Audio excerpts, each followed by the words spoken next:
What if I told you there was a hidden village where slaves escaped to freedom? A place so secret, so legendary, that many believed it was just a myth. But in 1759, one man would risk everything to find it.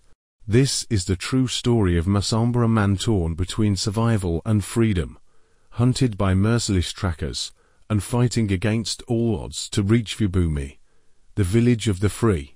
Stay till the end, because this story is one of the most intense battles for freedom history has ever seen. In 1759, on Mauritius Island, the body of a slave sinks into the sea. As she drowns, she prays for her husband, Masamba, never to give up and to save their people. The next day, a group of slaves, including Masamba, continue to work on a plantation owned by Eugene. With only 2 weeks left until the harvest, Eugene orders Masamba to keep an eye on the workers and ensure no one slacks off. He also calls him Cicero instead of his real name, a degrading act that causes another slave to see Masamba as a traitor. That night, Masamba teaches his daughter, Moti, how to read and write. She interrupts the lesson to share that her friend, Ruba, has shown her a path on the southwest side of the island that leads to Vibumi, a rumored village where runaway slaves find refuge. Moti wants to escape, but Masamba forbids it, dismissing Vibumi as a myth. Their fears intensify when they witness a guard capturing an escaped slave outside. The following morning, Eugene and his guards catch another runaway. Since it is her first escape attempt, they burn a lily flower mark onto her back as a warning. If she tries again, they will cut off her ears and tendons. Masamba is forced to translate this warning for the other slaves. Meanwhile, a man who has attempted escape for the second time loses his ears. Eugene then orders Masamba to remind everyone that a third attempt will be punished by death. Later that night, Masamba finds Moti having a panic attack but being abused by a guard. He holds her tightly and soothes her with prayers until she calms down. Afterward, Moti insists that they should kill all their masters and flee, arguing that the other slaves would follow him as their leader. Masamba refuses and calls her Colette, a name given to her by the colonizers, a name she despises. Moti wants to preserve her culture, but Masamba prioritizes her future, hoping that by assimilating, she could one day become a seamstress far from the plantation. Sometime later, Eugene summons Masamba to the main house, where the governor and other important guests are dining. Aware that Masamba speaks both French and African languages, the governor asks if black people should be freed. Out of fear, Masamba responds that black people exist only to serve. When he dares to raise his head while speaking, the governor is offended, and Eugene immediately kicks him out. Eugene's son, Honoré, explains that he trained Masamba and understands that some slaves are beginning to resist. His experiences have led him to believe that black people are also human. However, the governor mentions Madame la Victoire, a notorious slave hunter who holds the opposite view. An argument about the treatment of slaves erupts, forcing Eugene to silence Honoré to avoid trouble. After the governor leaves, Eugene slaps Honoré for his rebellious views. Then, he calls Masamba in and declares that he is losing all his privileges. He will now work in the fields and will be separated from Moti, who will live under Eugene's roof. If Masamba protests, Eugene will kill her. Upon hearing this, Moti attempts to take her own life, but Masamba stops her and sends her to the house. Moments later, he hears dogs barking and screams echoing through the plantation. He rushes outside and finds a guard on fire, but Moti is nowhere to be seen. The next morning, Eugene is informed that Moti has escaped. He orders his men to summon Madame la Victoire and demands that Honoré join the hunt to restore the family's reputation.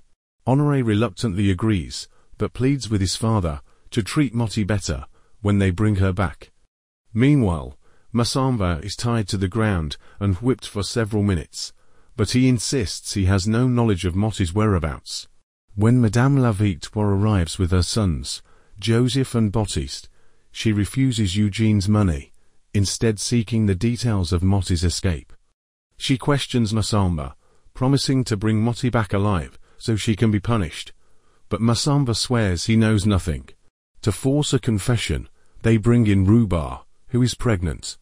The guards dig a hole to accommodate her belly before tying her up. With just one lash to her feet, Ruba confesses that Motti fled toward Fibumi. Having heard of the village before, Victoire immediately sets out with her sons and Honoré to track her down. Following Motti's scent through the forest, Victoire discovers signs that someone has helped Motti escape. Hours later, the group loses the trail but spots a distant hill, deciding to wait there to see if anyone emerges from hiding. Back at the plantation, Masamba is locked in a tiny cell, a metal mask chained around his head. He begs Ruba for help, but she ignores him. That night, when everyone is asleep, Ruba sneaks around and frees Masamba before rushing back to her room. With the dogs distracted, Masamba runs through the fields undetected. By morning, Masamba reaches the forest and stops at a river to drink, struggling because of the mask. He smashes the lock against a rock until it finally breaks, freeing him.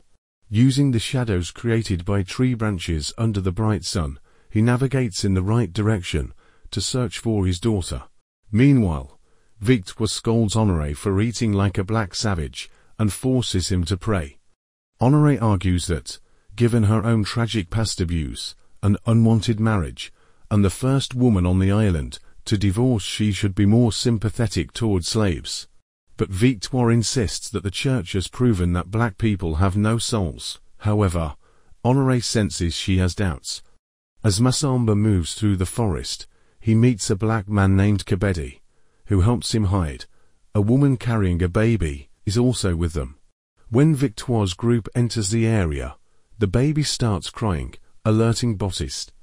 With no choice, the fugitives run. Kebede instructs the mother to hide and hands Masamba a blade. When Baptiste gets close, he opens fire, but Masamba tackles him to the ground. Before he can finish him off, Honoré arrives, pleading with Masamba to surrender. Kebede suddenly appears and slashes Honoré's throat. He urges Masamba to do the same to Baptiste, but, unable to bring himself to kill, Masamba flees. Joseph chases after him, but Masamba is rescued by a black man named Rodo, who helps him hide in a cave. Meanwhile, tensions rise within Victoire's group. Baptiste refuses to continue the hunt out of respect for Masamba, who spared his life. This enrages Joseph, leading to a brutal fight between the brothers. Baptiste wins and leaves the forest, carrying Honoré's body back to their father. At the cave, Rodo reveals that he once fought for France and was granted citizenship, only to have his freedom stripped away upon arriving on the island. The next morning, Joseph and Victoire track them down. Joseph shoots Rodo in the leg, demanding information about Motti. When Rodo refuses to talk, Victoire kills him. Tracking Masamba's scent, Joseph's dog attacks him at a riverbank. In the struggle, both fall into the water. Masamba manages to kill the dog and escapes into the woods. Eventually, Masamba stumbles upon a beach littered with dead slaves, their escape to Madagascar thwarted by a storm. Desperate, he searches the bodies, but does not find Motti. Instead, he follows voices and discovers a group of survivors. Among them is Motti. They embrace, but she remains distant until he promises to find Fibumi together. As they continue their journey, Victoire and Joseph track them to the beach. Forced into hiding once more, Masamba and Motti decide it is time to fight back. That night, Masamba performs a ritual, seeking courage from his wife's spirit. Under the cover of darkness, Masamba ambushes Victoire and Joseph, killing them both. The next morning, weak from his wounds, he collapses. Motti cries for help, attracting a group of escaped slaves.